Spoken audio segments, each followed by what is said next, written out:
Okay, question number 1।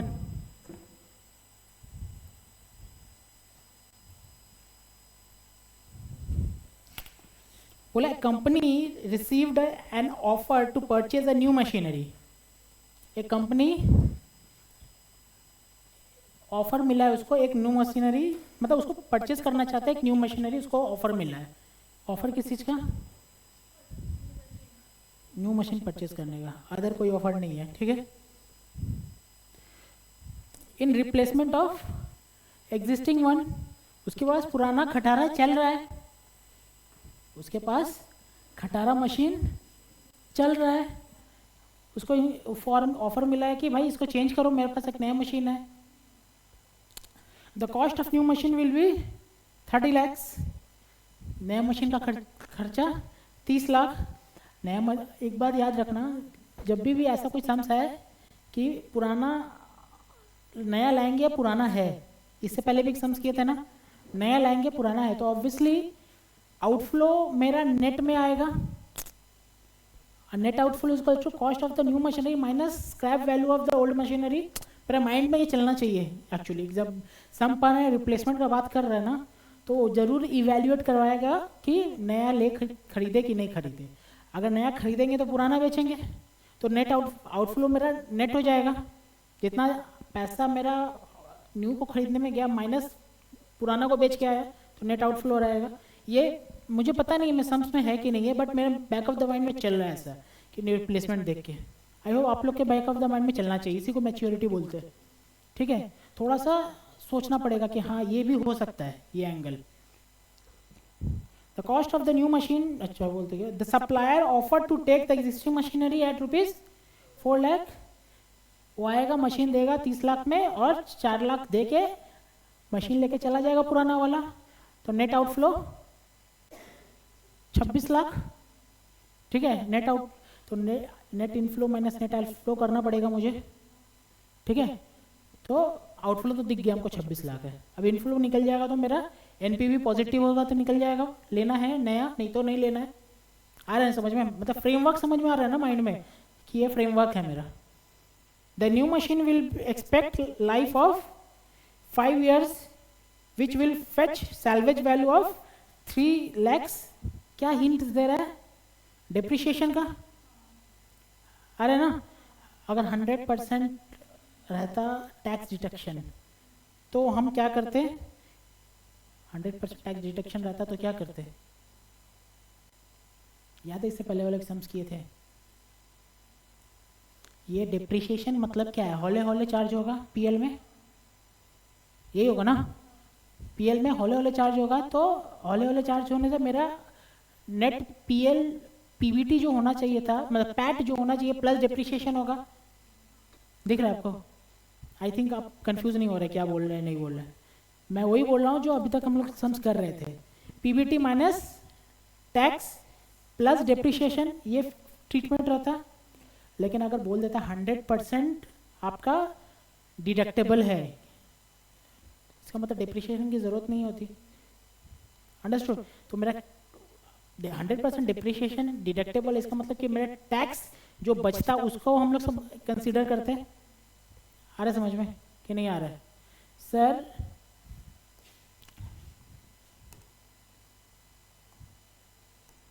ये मेरा PL है और ये मेरा एक पीएल है, दो पीएल है, दो पीएल है। इसमें पैट हम माना रहे हैं, पैट, क्योंकि आपको पता है पीबीटी देंगे तो टैक्स आप निकाल लेंगे, तो मैं उस पर नहीं जा रहा हूँ। पैट है 30 और डिप्रिशिएशन मशीन खरीदे हैं, मशीन खरीदे हैं, मशीन का दाम है आपका 50 lakhs। चलो 15 लाख करते हैं, 15 लाख, ठीक है। और डिप्रिशिएशन सोचो 6 लाख। सर कैसे है 6 लाख? उसमें हम नहीं जा रहे, आपको आता है डिप्रिशिएशन निकालना। कोई वैल्यू दिए होंगे, एस्टिमेट लगा दिया 6 लाख आ रहा होगा। आ रहा है समझ में? तो सर मेरा ये होगा डिप्रिशिएशन 6 लाख, ये मेरा पीबीटी और ये मेरा लेस टैक्स। टैक्स सोच लो 7, ठीक है। पीबीटी 31 और 7, 31 और में से मतलब कि इसमें तो ऑलरेडी लेस होके 31 आया होगा। 31 में से 7 लेस हुआ, कितना हुआ? कैलकुलेटर निकालो भाई, इतना अच्छा फिगर दिए हैं। 24 तो मेरा पीबीटी आ रहा है 24, पीबीटी आ रहा है 24 और डिप्रिसिएशन लेस हो जाएगा कितना?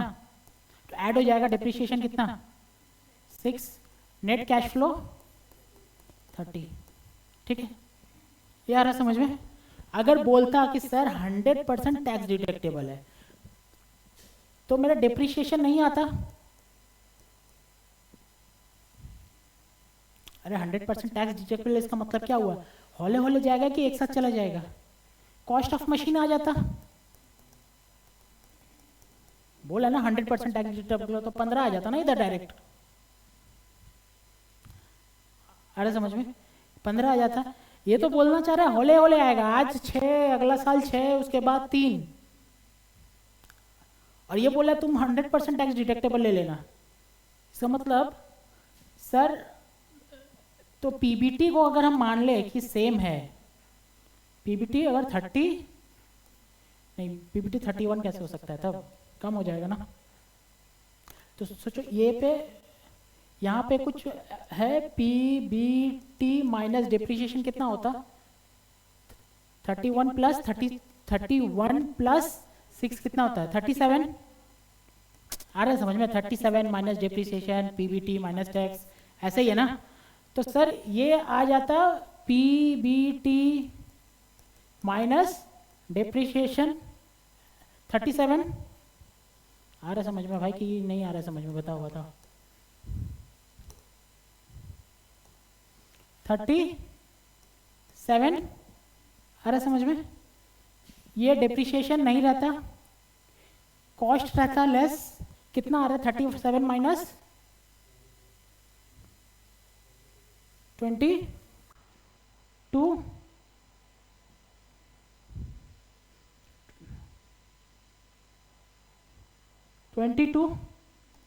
लेस टैक्स कितना आ जाता? सोचो ये कितना परसेंट टैक्स था? यहाँ पे सोचो टैक्स कितना परसेंट था ये बता दो। तो मैं वहाँ अपने मन से लिख दिया ना tax. 37 divided by 31 into 100,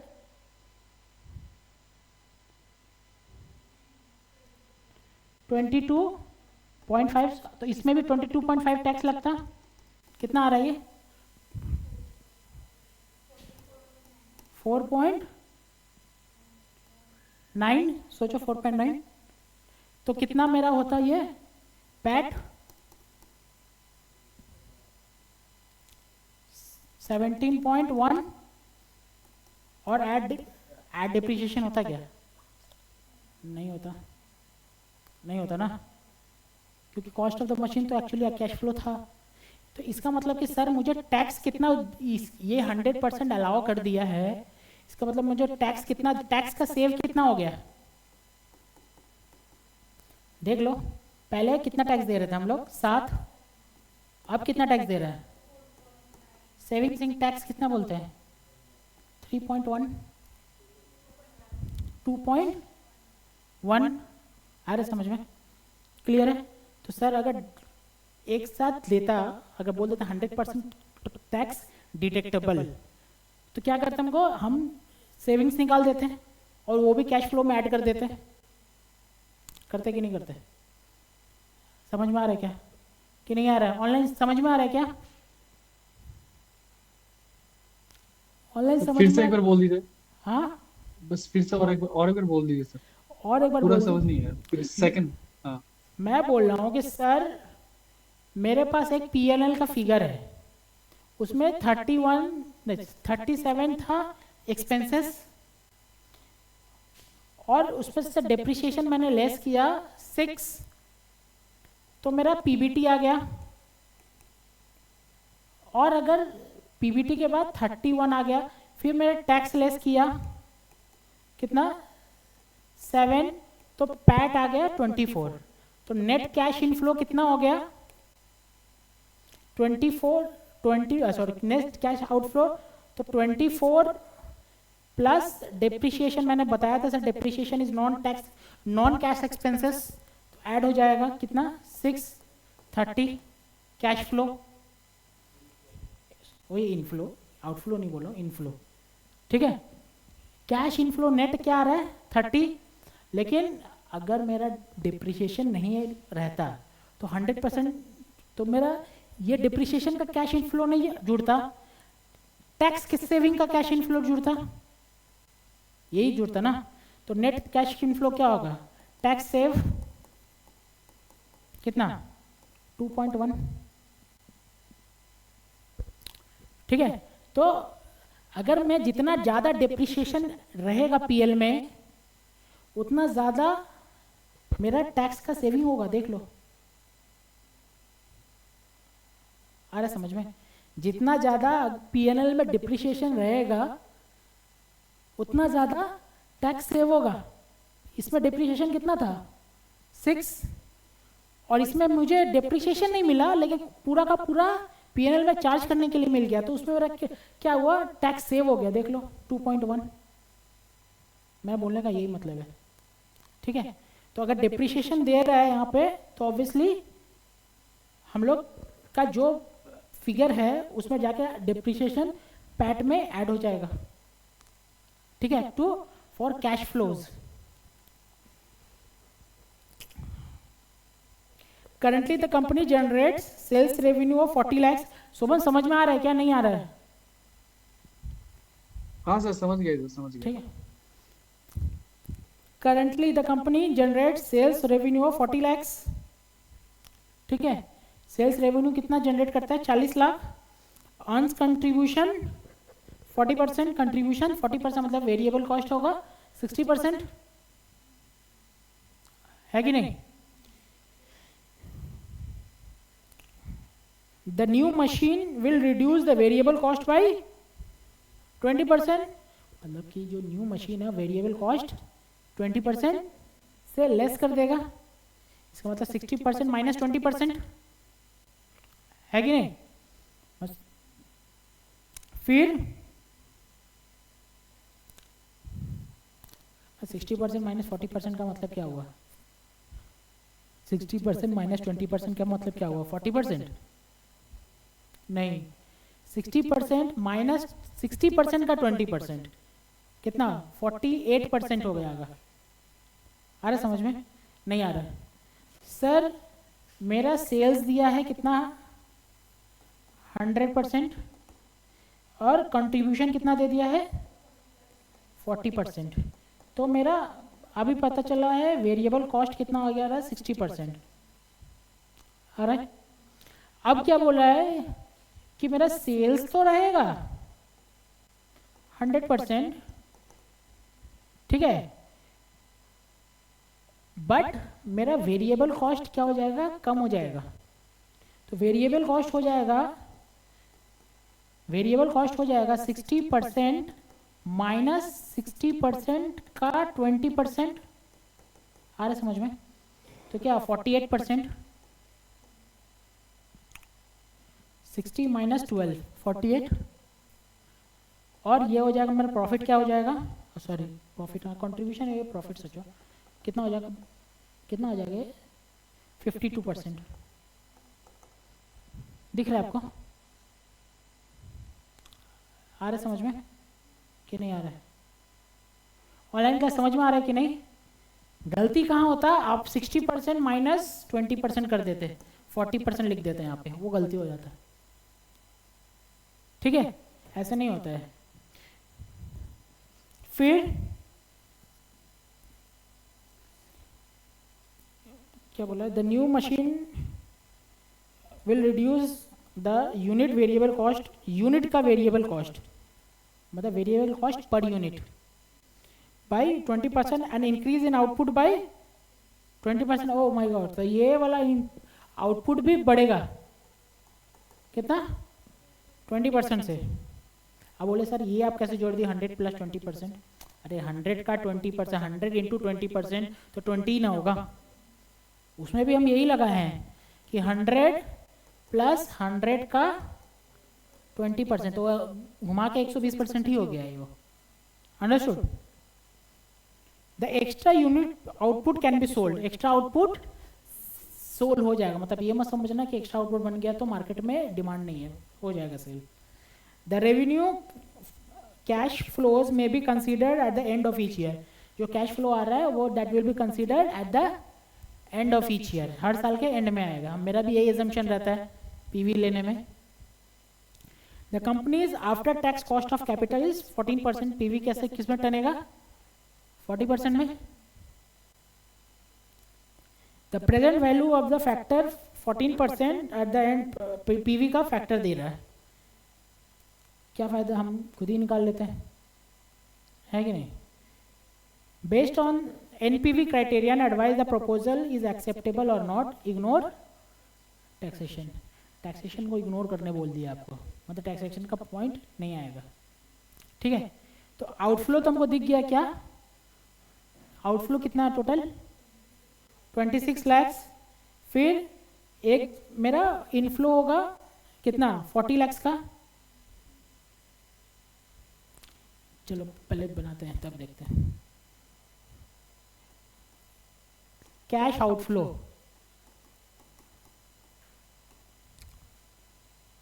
purchase price of new machine कितना है? कितना है? 30 लाख। 30 लाख लेस क्या वैल्यू बोला है? सेल वैल्यू ऑफ, ट्राई करो जो वर्ड लिखा है ना आपके क्वेश्चन में, ओल्ड मशीन लिखा है या एग्जिस्टिंग मशीन लिखा है, तो वही लिखो, ठीक है? कितना? 4 लाख। कितना आ रहा है? 26 लाख, ठीक है? ये कैश फ्लो है, इंक्रीमेंटल कैश फ्लो है? दिस इज कैश फ्लो और incremental cash flow? No, it's incremental cash flow, new minus old. Cash flow होता 30 लाख, लेकिन 4 लाख एडजस्ट कर लेता था, इंक्रीमेंटल इतना ज़्यादा मुझे देना पड़ेगा कैश फ्लो, ठीक है? Incremental cash flow, cash outflow, ठीक है, ऊपर लिख दिया आउटफ्लो। कैश इनफ्लो, पर्टिकुलर्स, इसमें दो कैलकुलेशन, अच्छा काम करते हैं। Flow particulars old machine,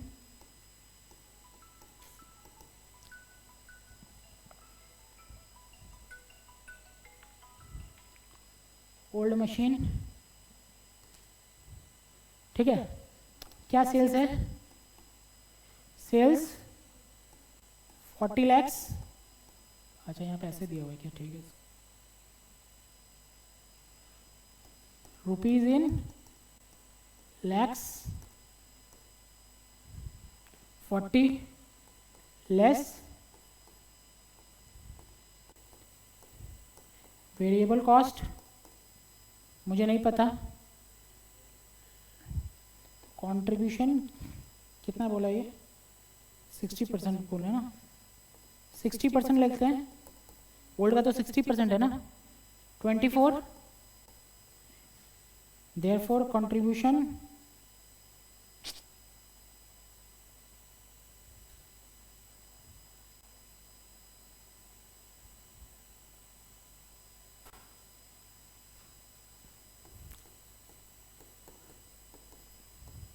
contribution कितना?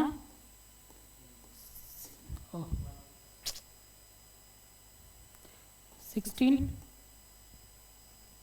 आ रहा समझ में? फिर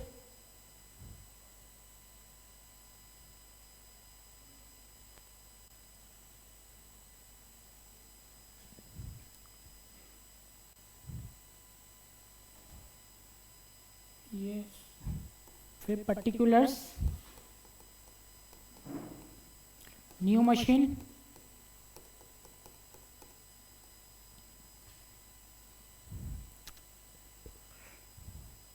सेल्स कितना 40 का 120%, आ रहा है समझ में कितना 48 लेस वेरिएबल कॉस्ट क्या था 48 कितना बोला था ये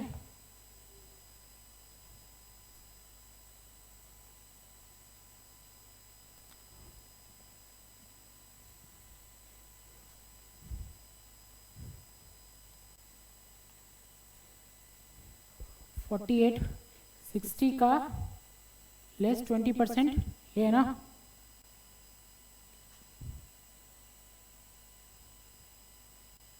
सिक्सटी परसेंट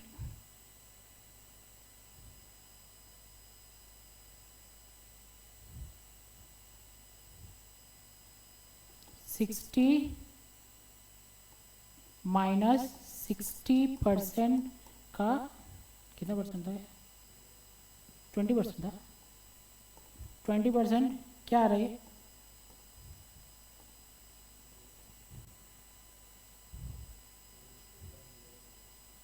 20 ये वाला सही है क्या हाँ फिर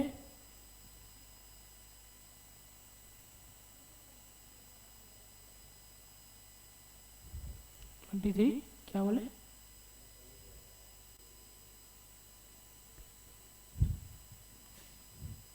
कंट्रीब्यूशन क्या आ रहा है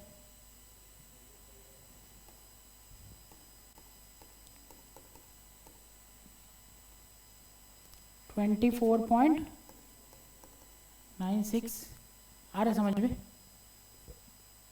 बताओ समझ में आ रहा है कि नहीं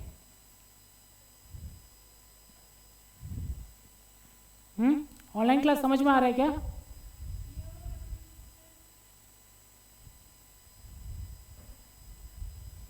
क्या हुआ क्या प्रॉब्लम आ रहा है सर वेरिएबल कॉस्ट पे वो थोड़ा देखिए तो सर न्यू मशीन्स का सर वो हम लोग 60 का अगर 20% करेंगे तो सर वो 2 कितना आ रहा है ये 48 आ रहा है क्या हाँ सर और 60 का 20% करेंगे तो सर 12 आएगा और 60 से माइनस करेंगे तो 48 ही आएगा ना सर नहीं तो अभी तो बोला ना 23.04 आ रहा है नहीं एक बार दिखाओ कैलकुलेटर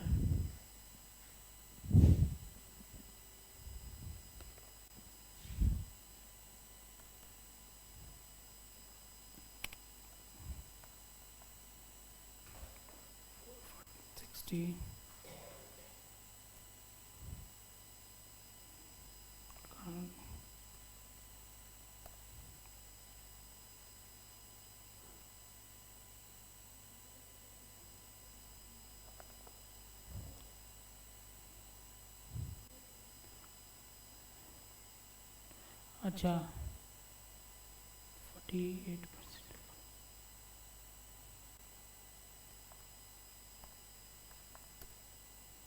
यहाँ पे आप लोग के इंस्टीट्यूट में आपको डायरेक्ट बोला है देने के लिए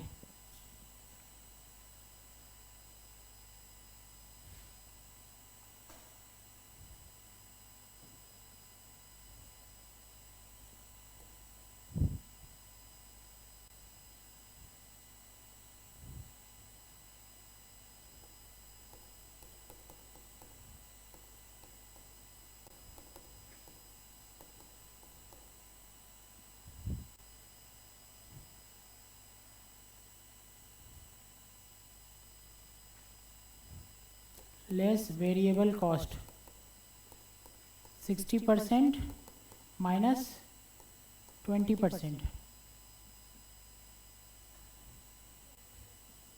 कितना है अरे यार मैंने नहीं रुको 60 मैं यहाँ पे ना कंफ्यूजन हो गया मैंने 60 इंटू 20%, ये आएगा कितना 48% ऑफ 48 लैक्स। एक काम करता हूँ, यहाँ पर सब खोल के लिखता हूँ, आप लोग नहीं बता रहे ना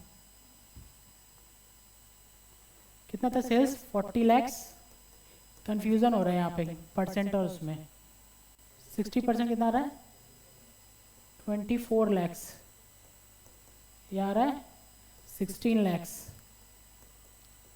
अब बोला है कि 60 का 20% लेस होगा, कितना आएगा 48%। अब 48% ऑफ किसके ऊपर लगता है वेरिएबल कॉस्ट, सेल्स के ऊपर, सेल्स का 48% कितना आ रहा है 3,04,000। अब समझ में आ रहा है, उस टाइम परसेंट, अब ये भी 48 हो रहा था, ये भी 48 हो रहा था, तो इसमें कंफ्यूजन है, मैंने भी 48 लिख के निकल गया। ठीक है, ये कितना आ रहा है 24 लाख 96, नहीं आ रहा समझ में अभी भी। तो इंक्रीमेंटल कंट्रीब्यूशन कितना हो रहा है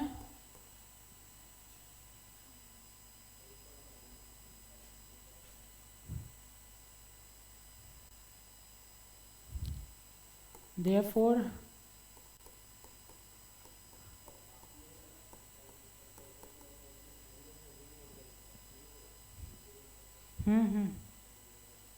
इंक्रीमेंटल कंट्रीब्यूशन कितना आएगा 24,96,000 माइनस 16 लाख कितना आ रहा है 28,96,000। क्या एस्टिमेटेड लाइफ है इसका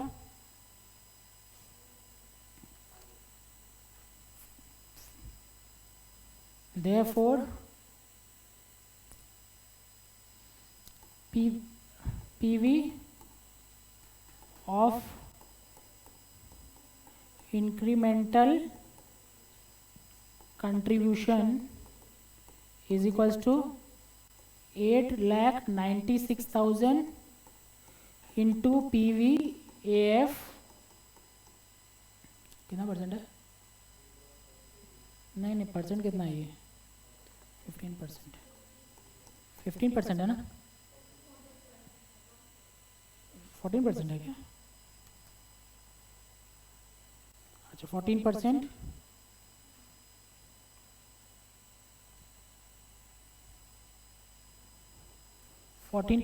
कितना 5 years, ये आपका दिया हुआ है ना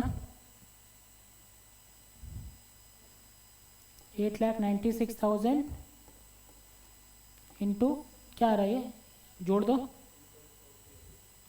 आ रहा है 3.432, therefore कितना आ रही है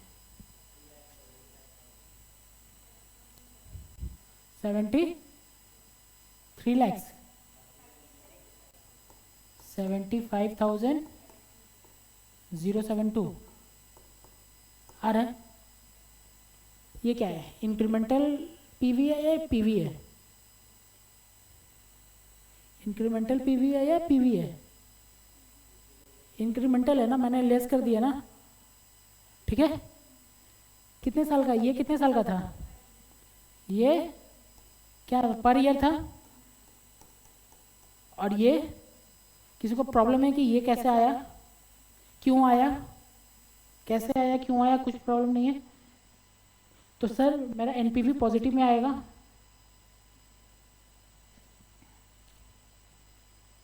therefore NPV is equals to 30,75,072 minus कितना है वो, आउटफ्लो कितना है 26 lakhs, आउटफ्लो कितना है 26 लाख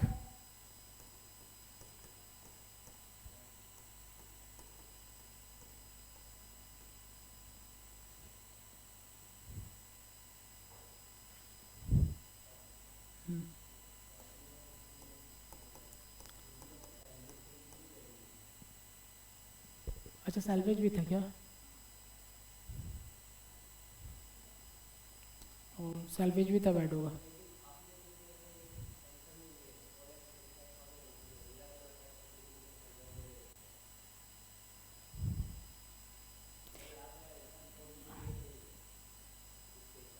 नहीं, डिप्रिशिएशन का इफेक्ट नहीं है ना इसमें, डिप्रिशिएशन का इफेक्ट नहीं है। हम लोग क्या बताते हैं, ये क्या आ रहा है लेस करके 4 lakh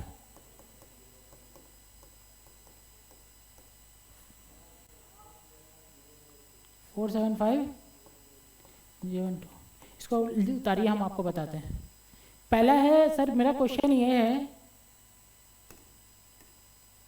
Y depreciation not considered,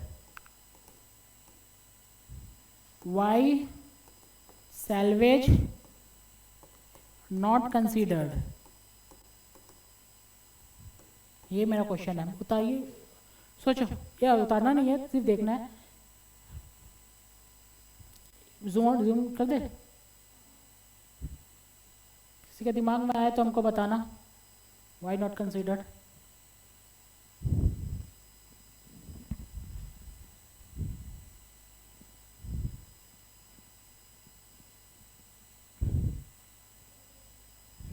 ये क्वेश्चन नंबर 1 था।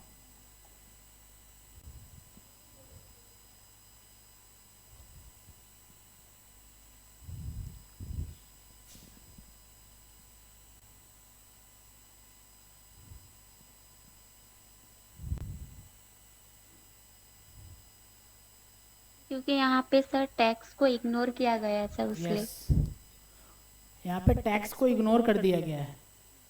अगर टैक्स नहीं रहे तो मेरा डिप्रिशिएशन का कोई वैल्यू नहीं रहता है। अंडरस्टूड? क्यों बता रहा हूँ, मैंने अभी बताया था ना ये वाला। हाँ, इसमें मेरा क्या सेव हो रहा है, डिप्रिशिएशन बढ़ने के कारण क्या सेव होता है, टैक्स। अगर टैक्स ही नहीं है तो क्या सेव होगा, कुछ नहीं, कुछ सेव नहीं होने वाला। हमारा टैक्स ज़्यादा पीएनएल में डेबिट होता है, इसके कारण मुझे टैक्स कम देना पड़ता है। अगर मेरा डिप्रिशिएशन ज़्यादा हो, कम हो, कुछ भी हो, अगर टैक्स ही नहीं रहे तो सेविंग कहाँ से आएगा? अंडरस्टूड? सेविंग कहाँ से आएगा? टैक्स सेविंग नहीं आएगा। तो इसमें अगर हम बोल दिए ना कि क्या बोल दिए कि ये आपका यहाँ पे क्या था, बोलो, एडवाइस कहाँ लिखा हुआ है ये वाला,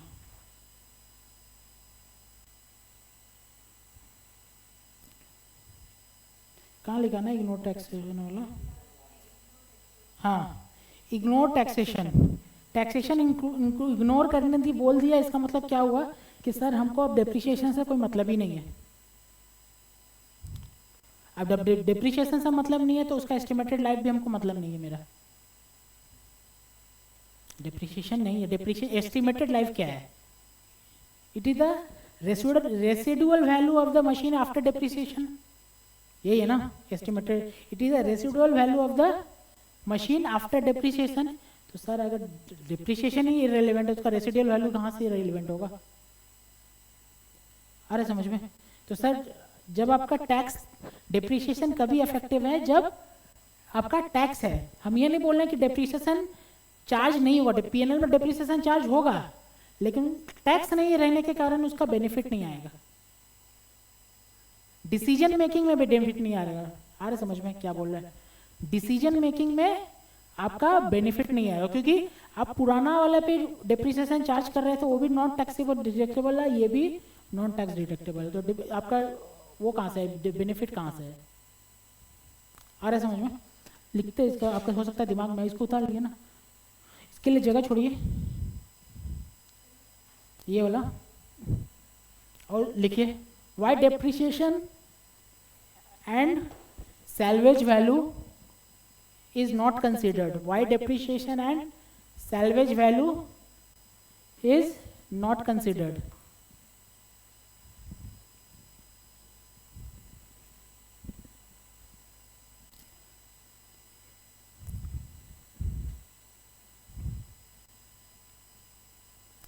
नीचे लिखो answer. In the sum taxation is need to be ignored. In the sum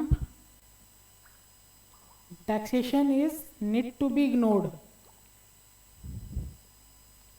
Hence depreciation tax shield, I think याद है आपको, सुना है कभी?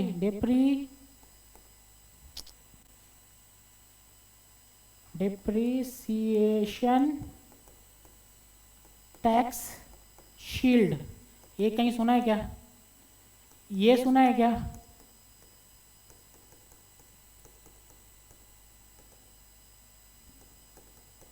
ITS, हाँ टैक्स से सुना, याद है मैंने आपको जब वो बताया था कि इंटरेस्ट टैक्स शील्ड क्या होता है। इंटरेस्ट की वजह से मुझे interest is tax deductible expenses, इसके वजह से मुझे टैक्स कम देना पड़ता है। और मैंने उस दिन में बोला था कि सर इंटरेस्ट और डिप्रिसिएशन दो चीज़ ऐसा है जिसकी वजह से हम लोग को टैक्स कम देना पड़ता है। तो मैं अभी टैक्स डिप्रिसिएशन पे नहीं आ सकता, डिप्रिसिएशन में क्या बज में बताऊंगा आपको, याद है एक बार बोला था आपको। डिप्रिसिएशन और इंटरेस्ट, DTS इसको बोलते हैं, ये दो ऐसा फैक्ट है जिसपे मुझे टैक्स का डिडक्शन मिलता है। अगर डिप्रिसिएशन, अगर टैक्सेशन नहीं रहे तो डिसीजन मेकिंग में ये दोनों इररिलेवेंट हो जाएंगे।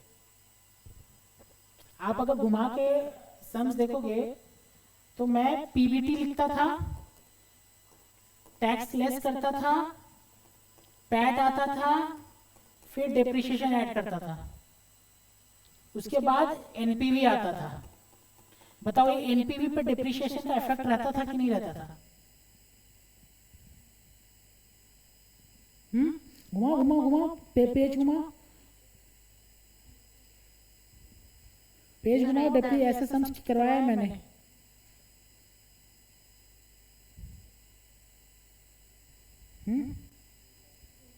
रहता था। अगर डिप्रिसिएशन हटा दे यहाँ से तो ये NPV ज्यादा आएगा कि या कम आएगा?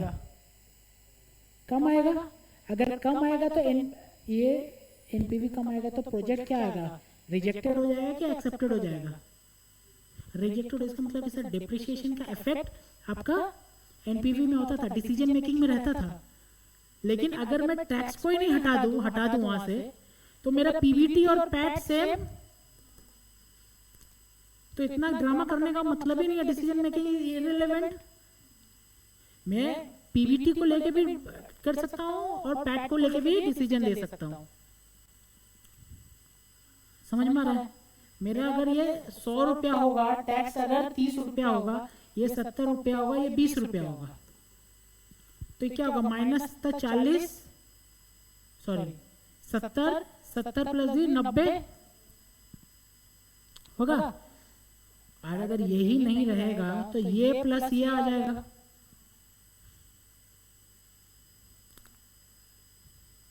समझ में आ रहा है? ये प्लस ये आ जाएगा तो मेरा PBT, सॉरी ये 100 प्लस ये, इसका कोई सेंस ही नहीं है डिप्रिसिएशन का। तुम PBT के साथ लो या फिर पैट के साथ लो। आ रहा समझ में? तो सर मेरा इंटरेस्ट और डिप्रिसिएशन का बेनिफिट तभी आता है जब मेरे पास टैक्स का कंपोनेंट है। सर उतना क्लियर नहीं आ रहा है, ऐसा लग रहा है क्या आपको? सर क्लियर नहीं हो रहा है। अरे बोलो यार, क्लियर नहीं हो रहा ना? नहीं हो रहा है सर। इसके ऊपर मैं एक सम्स बना के आपको दे दूँ, करवाऊंगा। नहीं है इसमें सम्स, कहाँ से ला के दूंगा? कभी इंस्टीट्यूट दिया नहीं है। मैं एक सम्स लाऊंगा जिसमें आपको क्लियर कट बेनिफिट दिखने लगेगा। ठीक है? तो अभी बस यही समझ लो, याद कर लो, जो मैं कभी कराता नहीं हूँ। सर याद क्या करना कि सर डिप्रिसिएशन और इंटरेस्ट का बेनिफिट तभी आता है जब उसमें टैक्स हो। और टैक्स इसके वजह से क्या आता है? ITS, इंटरेस्ट टैक्स शील्ड है, या फिर डिप्रिसिएशन टैक्स शील्ड। मैं एक सम्स कराऊंगा जिसमें इंटरेस्ट टैक्स का बेनिफिट आ रहा हो, एक सम्स कराऊंगा जिसमें डिप्रिसिएशन टैक्स का benefit नहीं। ये वाला का आपका मैं लिवरेज में जब कराऊंगा, लिवरेज जब होगा तब आपका इंटरेस्ट टैक्स शील्ड का आपका बेनिफिट दिखने लगेगा। ठीक है, इसका मैं एक सम्स आपको कैपबज में कराऊंगा कि कैपबज में डेप्रिसिएशन नहीं आएगा, कैपबज में सॉरी लिवरेज में डेप्रिसिएशन नहीं आएगा, डेप्रिसिएशन का कहानी यही खत्म हो जाएगा कैपबज में ही। ठीक है, इंटरेस्ट का लिवरेज में हम लोग देखेंगे, इसको यहाँ पे करेंगे। ठीक है, अभी यही समझ लो कि इसका बेनिफिट, उसका रेलेवेंस तभी है जब आपका इंटरेस्ट है। ऑनलाइन समझ में आ रहा है? अभी मैंने याद करवाया है आपको। ठीक है, मैं एक सम्स बनाऊंगा जानबूझ के जिसमें आपको डेप्रिसिएशन का फायदा दिखेगा। ठीक है, चलो तो क्या लिखा मैंने, hence in the sum is ignored, hence depreciation tax shield could not be availed, hence depreciation tax shield could not be availed, depreciation tax shield could not be availed, full stop। depreciation tax shield DTS ऐसा लिखो, DTS can only be availed if there is taxation in the world, there is taxation in the world,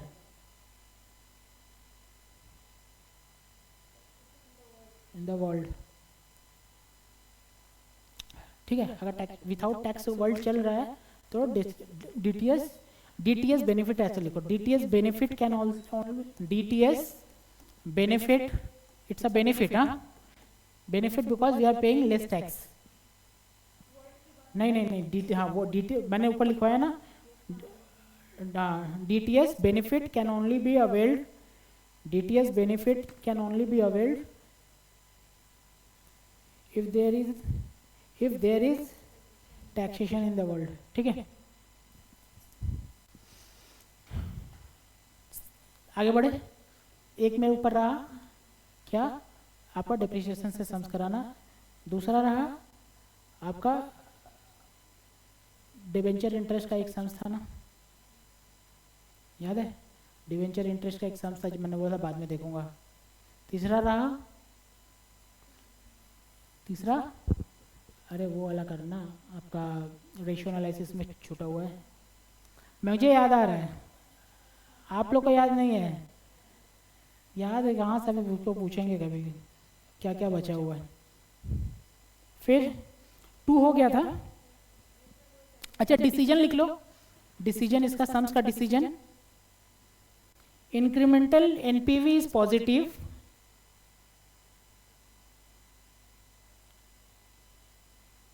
incremental NPV is positive, hence क्या करना चाहिए? Machine by करना चाहिए या फिर पुराना मशीन चलाना चाहिए? By, hence new machine should be purchased.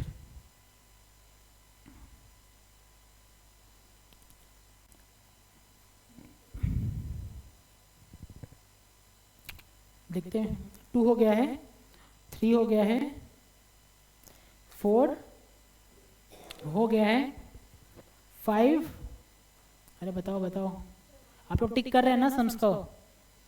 6, 5 हो गया, 6 भी हो गया, 7 देखो 7 का एक हो गया ना, एक भी नहीं हुआ, मैंने दिया था ना होमवर्क, 1 नहीं हुआ, आंसर नहीं आया। ठीक है, 7 कर रहे हैं, 7 में M and N wishes to evaluate 2 mutually exclusive proposal and acquire a machine M और N। 2 म्यूचुअली प्रपोजल है, मतलब कि प्रपोजल मतलब क्या है? मशीन है, मशीन M और मशीन N बिंग कंसीडर्ड। दोनों का कॉस्टिंग कितना है? 2 लाख, दोनों में 2 लाख या फिर दोनों का 2 लाख? हाँ, एक का 2 लाख, ठीक है, and have estimated life of 5 साल 4 साल। एस्टिमेटेड लाइफ फालतू है, तो हमको एस्टिमेटेड लाइफ देख के हिट करना चाहिए दिमाग में, क्या नहीं, क्या हिट करना चाहिए, equivalent MPV. Equivalent MPV depreciation तब हिट करना चाहिए जब टैक्सेशन जीरो करके रखा हो, ठीक है। इक्विवेलेंट एमपीवी से आएगा सन answer. Both have nil salvage value, ठीक है। Estimated life, anticipated cash inflows दिया हुआ है, डेप्रिसिएशन का इफेक्ट आएगा कि नहीं आएगा, नहीं आएगा, याद है मैंने बोला था सर कैश इनफ्लो दिया हुआ है, पीबीटी पैट नहीं दिया हुआ है, तो कैश इनफ्लोज कैसे आता है, ऑलरेडी पैट में डेप्रिसिएशन ऐड करके आता है, तो डेप्रिसिएशन का जरूरत नहीं है सम्स में, तो मतलब स्ट्रेट फॉरवर्ड सम्स है।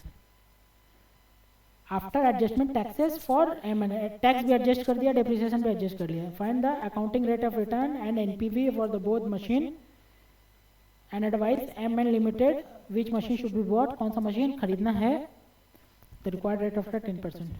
क्या प्रॉब्लम है इसमें, ठीक है।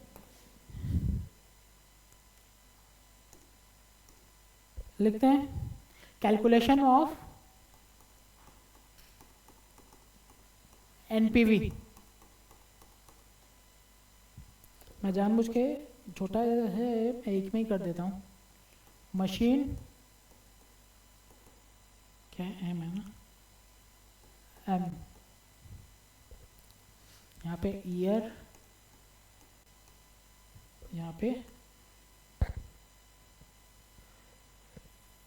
ये काम करते हैं ना, यहाँ पे present discounted factor at the rate of 10% है ना, फिर उसके बाद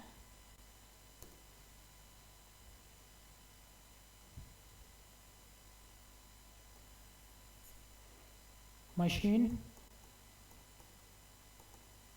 एम कैश इनफ्लो पीवी, फिर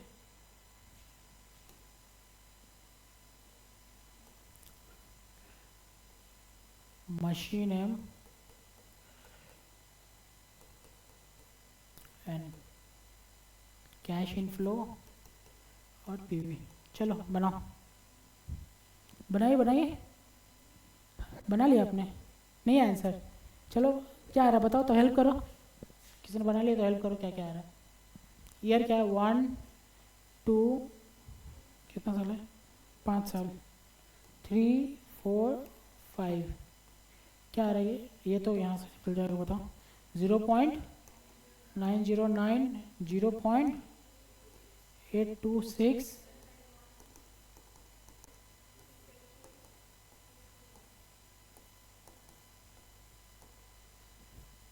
कैश इनफ्लो 70,000 60,000 360,000 50,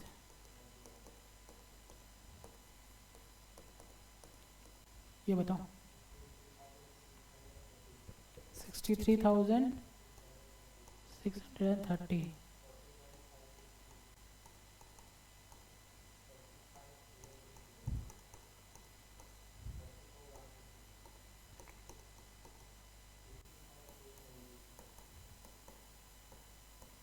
ये बताओ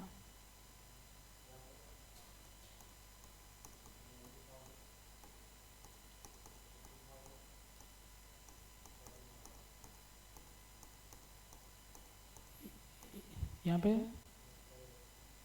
मील है ना, चलो 1,36,000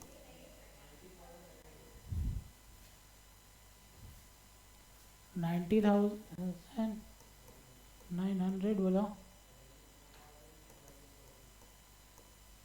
फिर 300,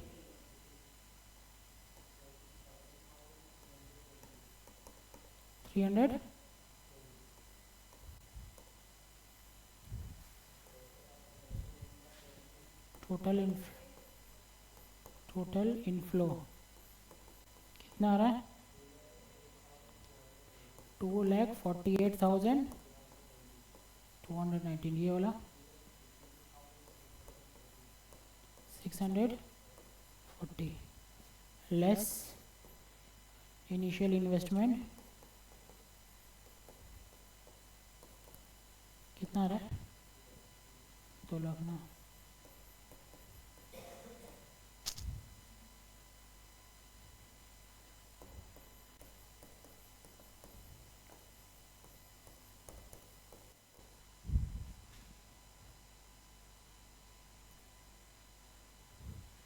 और NPV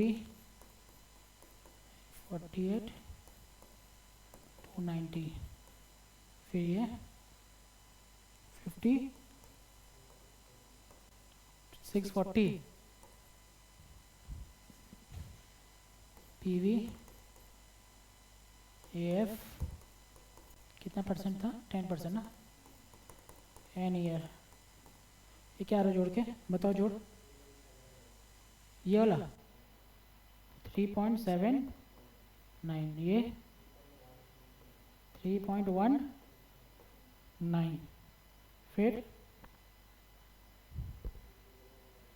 पहला वाला 5 साल का है पहला वाला 5 साल का है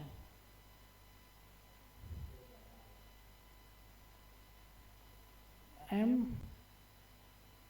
5 साल का है 4 ठीक है फिर क्या आ रहा है इक्विवेलेंट एनपीवी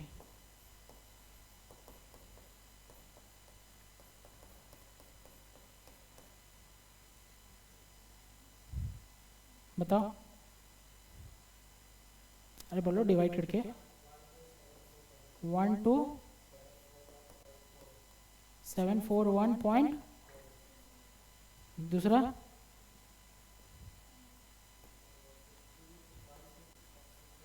16.9 हो गया आंसर नहीं आ रहा है ये यही बोला है आंसर गलत है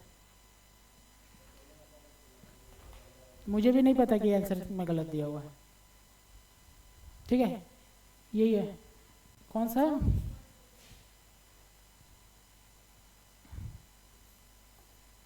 ये वाला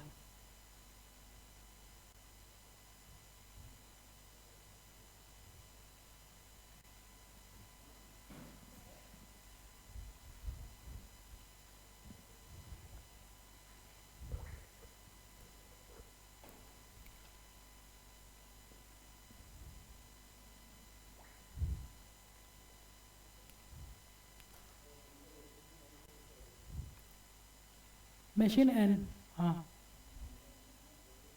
वो भी गलत है ठीक ठीक कर लूँगा मैं ठीक कर लूँगा मैं सॉरी फॉर इनकन्वीनियंस लिखो इसका डिसीजन लिखिए द इक्विवेलेंट एनपीवी क्या लिखेंगे इसका decision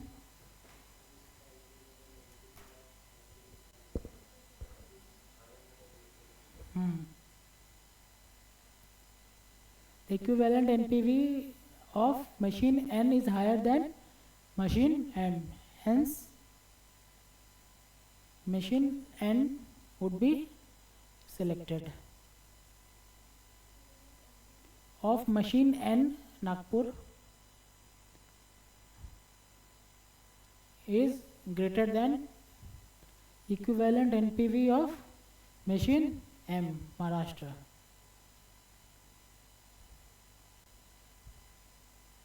Hence, machine N would be selected. यही पूछा था ना क्या सिलेक्ट करना है उसके बाद देखो ये काउंटिंग रेट ऑफ रिटर्न भी पूछा है इसमें सम्स कंप्लीट नहीं हुआ है अभी तक ठीक है अभी तक बताया नहीं था ये क्या है शगुन सगुन अंडरस्टूड ये सगुन है ARR sir accounting rate of return में क्या क्या होता है अकाउंटिंग रेट ऑफ रिटर्न क्या फॉर्मूला है भाई अकाउंटिंग रेट ऑफ रिटर्न का बताओ आईआर तो इंटरनल रेट ऑफ रिटर्न है, अकाउंटिंग रेट ऑफ रिटर्न मतलब क्या होता है? Profit by investment. अरे भाई रिटर्न का फॉर्मूला क्या होता है? प्रॉफिट बाय इन्वेस्टमेंट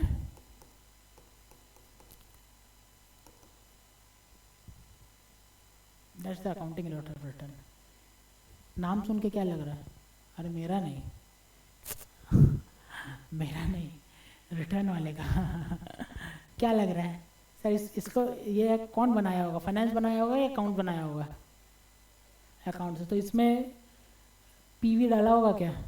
नहीं डाला होगा। तो सर आपका कितने साल का वो है? 5 साल है। तो average profit by average investment, ठीक है। प्रॉफिट कितना है? प्रॉफिट है तो कैश फ्लो ही पकड़ेंगे। कैश फ्लो कितना है मेरा? 3,30,000 दिख रहा है आपको? कैश फ्लो सम्स देखिए, सम्स कैश फ्लोज कितना दिख रहा है आपको? 3,30,000। कैश फ्लो सबको जोड़ना पड़ेगा ना भाई। मशीन एम का कैश फ्लो कितना है? जोड़ो जोड़ो। एक काम करो, यहाँ लिखो। यहाँ पर क्या आ रहा है? 3,30,000। ये वाला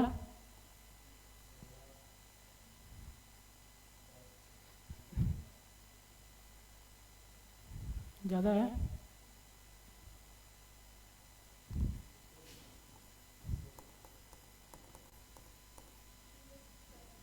$3,10,000। तो सर एवरेज प्रॉफिट बोला है, तो ये कैश फ्लो है। इसमें क्या ऐड हुआ होगा ऑलरेडी? डेप्रिसिएशन। तो डेप्रिसिएशन को लेस करेंगे तो पैट आ जाएगा, तो एवरेज प्रॉफिट आ जाएगा भाई। एवरेज इन्वेस्टमेंट, एवरेज इन्वेस्टमेंट कितना है? इन्वेस्टमेंट कितना है कहाँ पे? हाँ 2 लाख है। तो वहाँ पे 2 लाख का एवरेज नीचे हो जाएगा। तो आपका ये लिखते हैं, लिखो नीचे लिखो, जगह छोड़िए, इसको लिखिए। एवरेज प्रॉफिट यानी क्या नाम है? एवरेज इन क्या नाम है? Average rate of return. Average rate of return, इसको ARR बोलते हैं, is equals to ARR is equals to average profit divided by average investment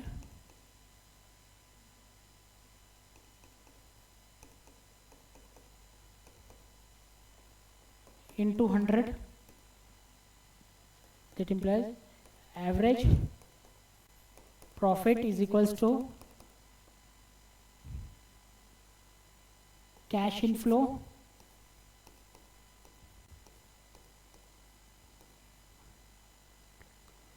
minus depreciation divided by number of years.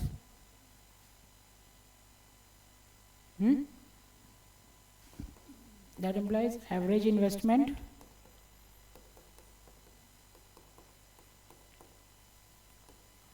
is equals to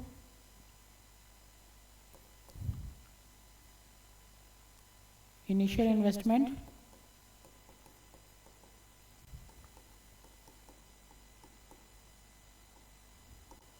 divided by 2 plus working capital. चलो उधर formula, ये formula ये बोला है कि sir आप यहाँ average ले रहे हैं तो यहाँ पे कैसे लेना होगा? इन्वेस्टमेंट का भी एवरेज लेना होता है। वो वर्किंग कैपिटल इसलिए ऐड करते हैं तो माना जाता है कि बाद में वर्किंग कैपिटल रिकवर हो जाता है।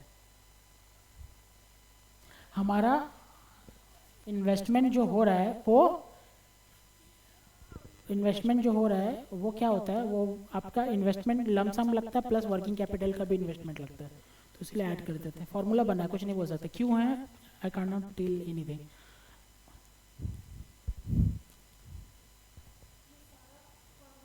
फॉर्मूला है, हाँ ARR का है।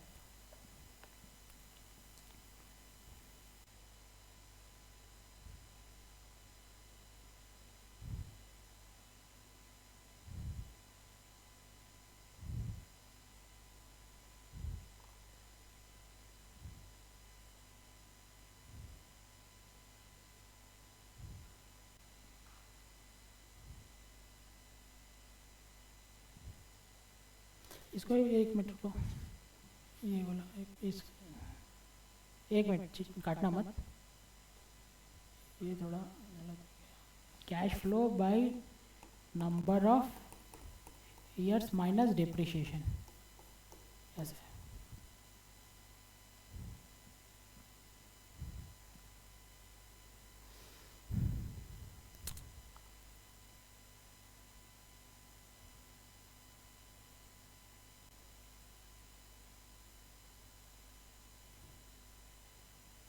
ऑनलाइन क्लास समझ में आ रहा है?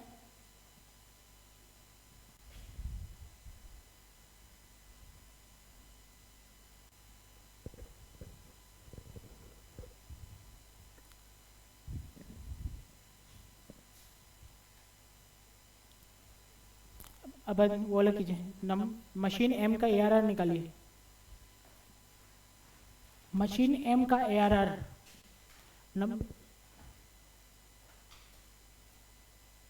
शगुन का टाइम खत्म। मशीन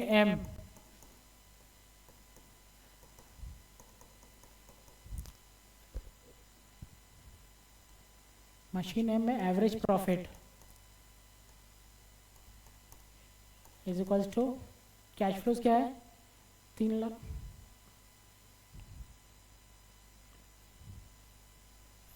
तीन lakh 30,000 divided by 5, 3,30,000 divided by 5 minus depreciation क्या था, अब डिप्रिशिएशन का रोल आ गया है। कितना डिप्रिशिएशन है देखो, 2 लाख डिवाइडेड बाई 5 दिख रहा है आपको, तो 40,000 कितना आ रहा है ये डिवाइड करके,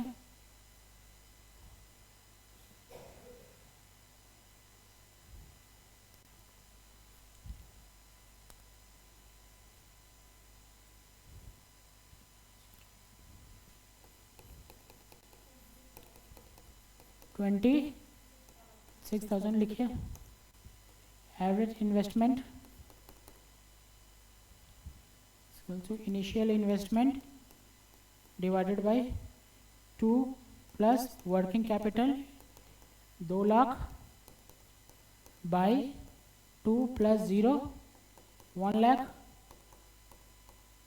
therefore ARR is equals to 26,000 by 1 lakh into 100 26%।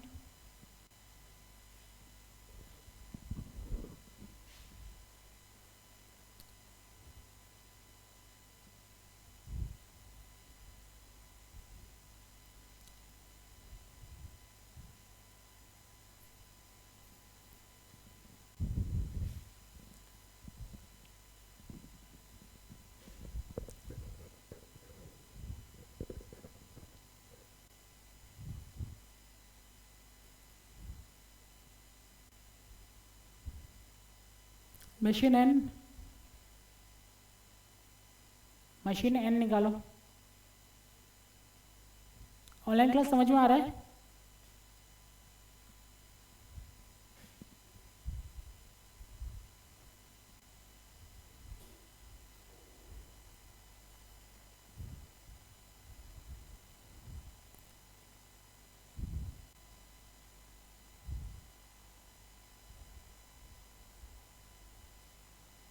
Machine N निकालिए,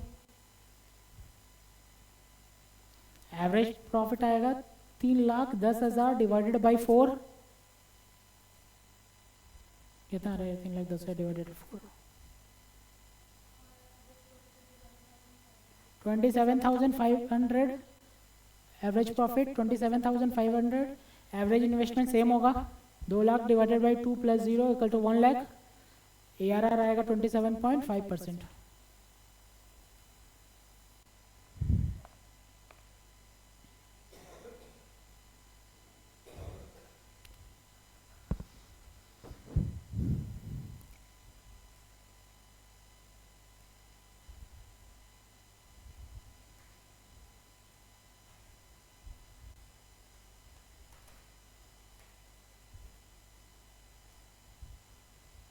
वही बोल, डिसीजन लिखो, बोला कि वो डिसीजन क्या होगा ARR के बेसिस पे, डिसीजन लिखिए, the ARR of machine N is higher than ARR of machine M. The ARR of machine N Nagpur is higher than ARR of machine M Maharashtra. Therefore, machine N Nagpur should be selected. भाई नागपुर मत लिखना आप लोग, नहीं लिख रहे हैं ना नागपुर।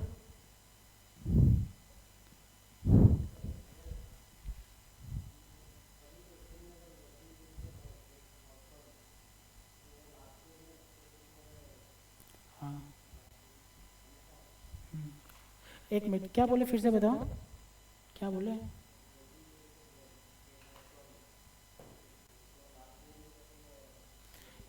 एक क्वेश्चन है मेरे पास कि सर आपका अगर वर्किंग कैपिटल इनफ्लो में आ रहा है 0th पॉइंट ऑफ टाइम में, इसका मतलब सर लास्ट जब ईयर प्रोजेक्ट खत्म होगा तो वर्किंग कैपिटल वही आउटफ्लो होगा? हाँ सॉरी, ये आउटफ्लो है तो ये क्या इनफ्लो होगा? समझ में आ रहा है क्वेश्चन? सर मेरा 0th पॉइंट ऑफ टाइम में 1 लाख रुपया वर्किंग कैपिटल लग गया, ठीक है, तो सर मेरा 5 साल बाद, सपोज मेरा 5 साल बाद प्रोजेक्ट खत्म होगा तो वो इनफ्लो होगा? तो आंसर इज, जब क्वेश्चन में देगा तो क्वेश्चन में दिया रहेगा आपको कि इनफ्लो होगा या इनफ्लो नहीं होगा, अगर नहीं दिया हुआ तो नहीं होगा, अगर रिकवरी नहीं दिया है तो रिकवरी नहीं होगा, रिकवरी दिया तो रिकवरी होगा। रिकवरी टैक्स, रिकवरी के समय टैक्स लगेगा तो टैक्स के संग नहीं टैक्स लगेगा तो फुल रिकवरी। और जब रिकवरी होगा 5 साल के बाद तो 1 लाख रुपया रिकवरी होगा या 1 लाख का पीवी? पीवी नहीं समझ में आ रहा क्या बोल रहे हैं सर? मेरा 1 लाख रुपया 0th है, 1 लाख रुपया यहाँ पे वर्किंग कैपिटल लगा, वर्किंग कैपिटल, और यहाँ पे 5 साल का प्रोजेक्ट है। मेरा पहला क्वेश्चन एक जन हमसे पूछा कि सर क्या ये 1 लाख रुपया का वर्किंग कैपिटल रिकवर होगा क्या? मेरा आंसर है एज पर क्वेश्चन। क्वेश्चन में अगर है रिकवरी होने का तो होगा, नहीं होगा मतलब कि अगर नहीं है कुछ बोला है तो नहीं होगा, स्टैंडर्डाइज कुछ नहीं है। पहला क्वेश्चन आंसर ये है। दूसरा आंसर है कि सर ये भी हो सकता है कि बोले कि जब रिकवरी होगा तो उस पर कैपिटल गेन टैक्स लगेगा या फिर टैक्स लगेगा। तो सर अगर रिकवरी होगा तो क्या होगा? अगर 5 साल का है तो ये 5 साल का पीवी होगा, 1 लाख इंटू 0.82। सर किसका पीवी है? पता नहीं किसका पीवी है, डाल दिया है। आ रहा समझ में? 1 लाख नहीं होगा, 1 लाख इंटू 0.82। आ रहा समझ में? नहीं आ रहा है क्या? क्या नहीं आ रहा है? 1 लाख रुपये कंसेप्ट ये है कि अगर क्वेश्चन में कोई दूसरा, ये इस क्वेश्चन से रिलेटेड नहीं है, किसी भी क्वेश्चन से रिलेटेड है। बोला है कि एक प्रोजेक्ट स्टार्ट होगा, उसमें 5 करोड़ रुपया लगेगा, 5 करोड़ रुपया लगेगा, ठीक है, और एज अ कैपिटल इन्वेस्टमेंट, और वर्किंग कैपिटल भी लगेगा 1 लाख रुपया। तो सर क्वेश्चन में पूछा था कि सर वर्किंग कैपिटल जो मेरा 1 लाख रुपया लगेगा, वो 5 साल का अगर प्रोजेक्ट है तो 5 साल बाद मेरे को वर्किंग कैपिटल रिकवर होगा कि नहीं होगा? आ रहा समझ में? आप रिकवर होगा कि नहीं होगा? मैंने बोला उनको कि रिकवर होगा या नहीं होगा वो क्वेश्चन में दिया रहेगा। क्वेश्चन में दिया रिकवर होगा तो होगा, और क्वेश्चन में नहीं दिया तो रिकवर नहीं होगा। आ रहा समझ में? पहला चीज ये। दूसरा मैंने ये बोला कि अगर रिकवर नहीं दिया तो बात ही खत्म है, कुछ करना ही नहीं है। अगर दिया है कि रिकवरी होगा तो 1 लाख रुपया रिकवरी नहीं होगा, 1 लाख का पीवी रिकवरी होगा। देखेंगे कब रिकवर होगा। 5 साल में रिकवर होगा तो उसका पीवी लेके आएंगे, इस साल में उसको ऐड करेंगे यहाँ पे। आ रहा समझ में? मेरा जो डिसीजन मेकिंग होगा, नेट कैश इनफ्लो बनेगा, तो इनफ्लो में तो ये इनफ्लो होगा ना 5 साल बाद, तो 1 लाख नहीं इनफ्लो होगा, 1 लाख का पीवी इनफ्लो होगा, तो 82.5, तो ये हो जाएगा 82,500। आ रहा समझ में? तो हम यहाँ पर डिसीजन जो लेंगे इनफ्लो में वो 82,500 लेंगे, नॉट 1 लाख रुपीज लेंगे। ये समझ में आया? दूसरा बात, 2 बात हो गया। तीसरा बात बोला है कि इन केस क्वेश्चन में ये बोल दिया कि सर ये जो आएगा ना उस पर टैक्स लगेगा, कितना? 30%। हो सकता है ना, या आपका इनकम माना जाएगा और उस पर टैक्स लगेगा 30%। तो मेरा यहाँ डिसीजन आएगा 82,500 का 70% कैश इनफ्लो, क्योंकि 30% तो मैं टैक्स दे दूंगा तो कैश इनफ्लो है नहीं। आ रहा समझ में? कितना तार खुला है? पहला तार होगा कि नहीं होगा एज पर क्वेश्चन, तीसरा होगा भी तो पीवी होगा, और उसके बाद अगर टैक्स लगेगा तो टैक्स को भी नेट ऑफ करके होगा। क्लियर है? ऑनलाइन क्लास क्लियर है? मैं जा रहा देखता हूँ क्या है। क्वेश्चन नंबर 8 हो गया। अरे 8 हुआ कि नहीं? अरे बोली बोला कि वो ना और मैंने कराया था। 9 हुआ? 10 हुई बोल?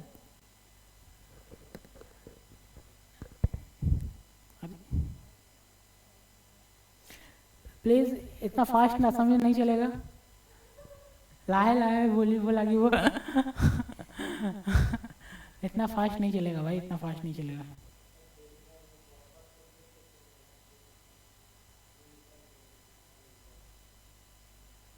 टेन हुआ कि नहीं?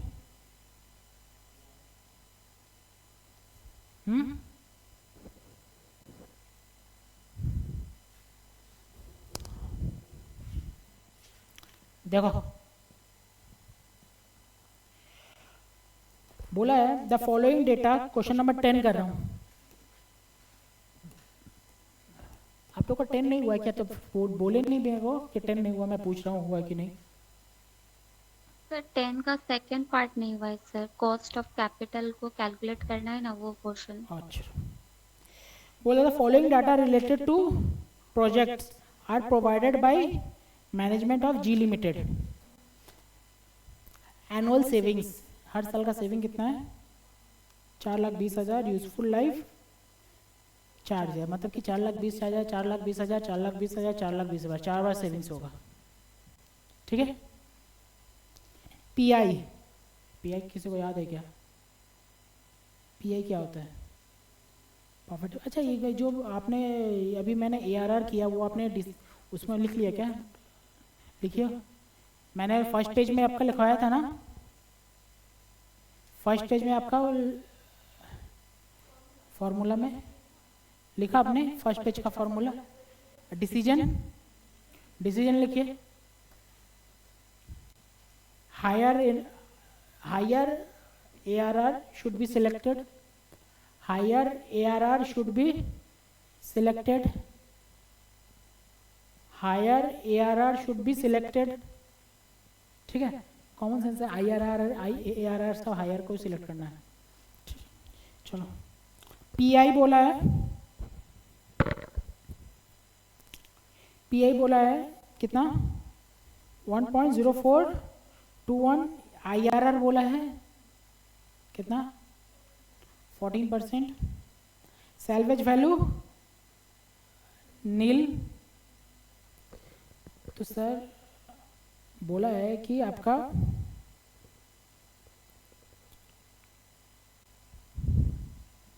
IRR है 14%। मतलब सर आपका कुछ भी प्रोजेक्ट है कॉस्ट, उसको अगर IRR से टानेंगे, यहाँ पे आपका इनफ्लो है कितना, 4,20,000, 4,20,000 ही है ना, ये तो है, और 4,20,000, 4,20,000 यही है। तो सर ये बोल सकते हैं हम लोग सबको 4,20,000, 4,20,000, 4,20,000, 4,20,000 को 14% से अगर पुल करेंगे तो मेरा कॉस्ट ऑफ प्रोजेक्ट आ जाएगा। बताओ समझ में आ रहा है कि नहीं? नहीं आ रहा है सर, कॉस्ट ऑफ प्रोजेक्ट नहीं पता। पहला बताओ IRR का फॉर्मूला क्या होता है भाई? Cash outflow is equal to cash inflow. देखो ये समझ में आ रहा है क्या? ये समझ में आ रहा है क्या? IRR लिखा है ये मैंने, NPV 0, NPV 0 हो गया तो cost of outflow inflow is equal to same. तो सर कॉस्ट आउटफ्लो नहीं पता, लेकिन कॉस्ट इनफ्लो तो पता है।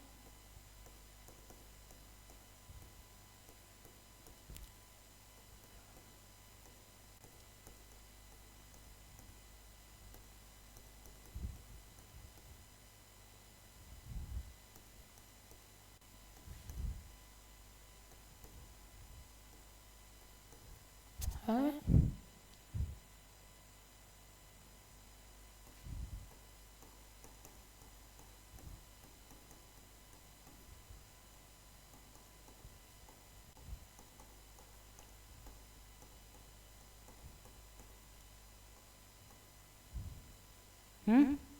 ये है कि नहीं है? ऑनलाइन रखी? ये समझ में आ रहा है क्या? सर मैंने वो कॉस्ट ऑफ द प्रोजेक्ट ऐसे किया है, जो एनुअल सेविंग है ना उसको पीवीआईएफ में कन्वर्ट करके किया सर मैंने। हाँ वो भी है, वो भी करने का तरीका बताऊंगा। ये समझ में आ रहा है कि नहीं? हाँ सर वो आ रहा है। तो सर इसमें जो आर हम लोग निकालते हैं वो क्या रहता है? IRR रहता है ना, और IRR दिया हुआ है, कितना दिया हुआ है? तो मतलब कि सबको पुल करेंगे 14% से, जो आएगा वो cost of project, cost outflow या कॉस्ट ऑफ प्रोजेक्ट जो भी हो। समझ में आ रहा है? तो सर नहीं आ रहा समझ में? तो इसका मतलब सर इक्वल कैश फ्लो है, इक्वल कैश फ्लो दीदी, इक्वल कैश फ्लो PVAF से करने से हो जाएगा। तो इसका मतलब sir out cost of project is equals to 4,20,000 into PVAF। PVAF 14%, कितना? 4 years आ रहा है कितना? अच्छा 4,20,000 इंटू 2 पॉइंट, अब आ रहा है समझ में क्या आ रहा है? 800 आ रहा है समझ में?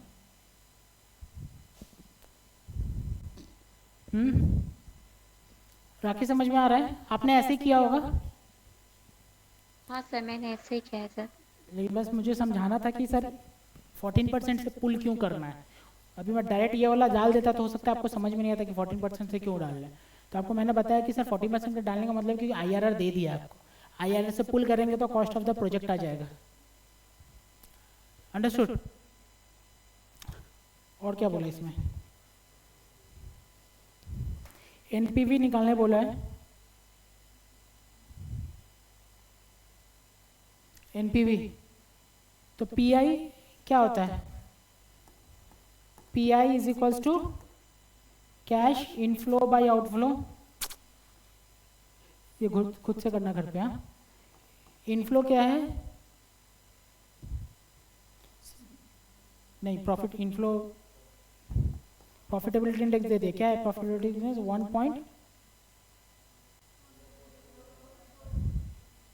1.04291 is equal to CI by 1223880.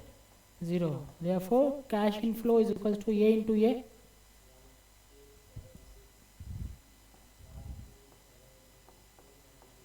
तो 7639।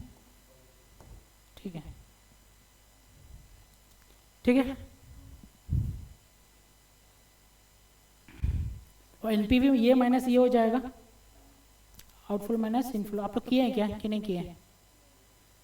कहाँ अटका आप लोग का?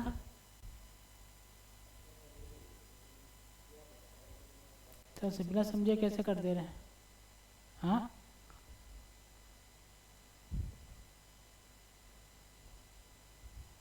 राखी समझ में आ रहा है? हाँ सर, ये पार्ट हो गया था सर, वो कॉस्ट ऑफ कैपिटल वाला नहीं हुआ था सर। ओके, बता रहे हैं।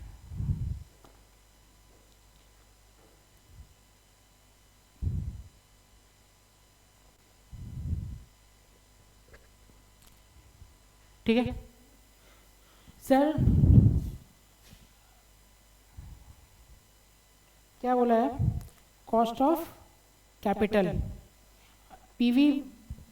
सर मेरा क्या आ गया है?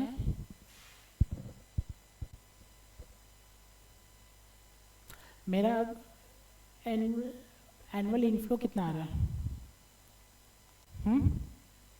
इनफ्लो कितना आ रहा है टोटल? अभी निकाले ना 12 लाख।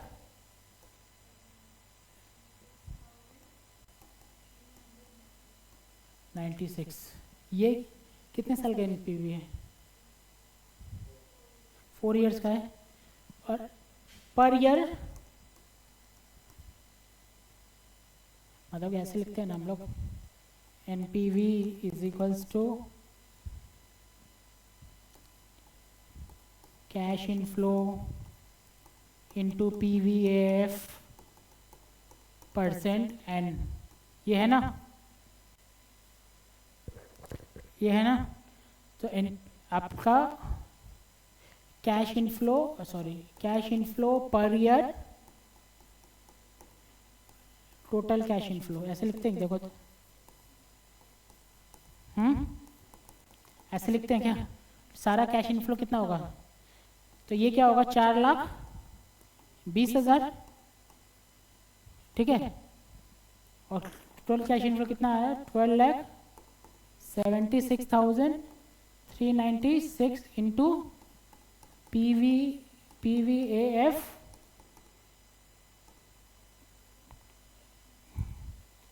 आर परसेंट, कितना ईयर? 4 इयर्स। तो PVF is equal to 12,76,396 by 4,20,000।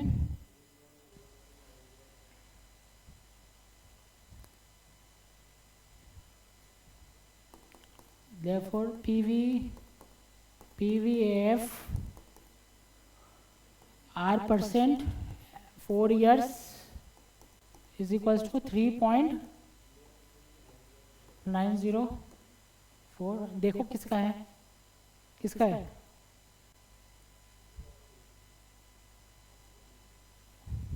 ये है 12% का है। Therefore, R is equals to 12%. Given in question that 3.904 038 is the PVAF of 12% 4 years. ठीक है, राखी समझ में आ रहा है क्या? हाँ सर, अभी आया सर। गुड क्वेश्चन, ये सम्स करके जाना एग्जाम के पहले, ठीक है? छोटा है लेकिन थोड़ा घुमा घुमा के दिया हुआ है। चलो क्लोज करते हैं आज। क्वेश्चन नंबर कितना तक हो गया है? चलो इतना 2-3 दिन से 10 तक ही रहा है, और बीच में हुआ है क्या नया क्वेश्चन जो है 4-5, ठीक है? चलो thank you rakhi. Thank you sir.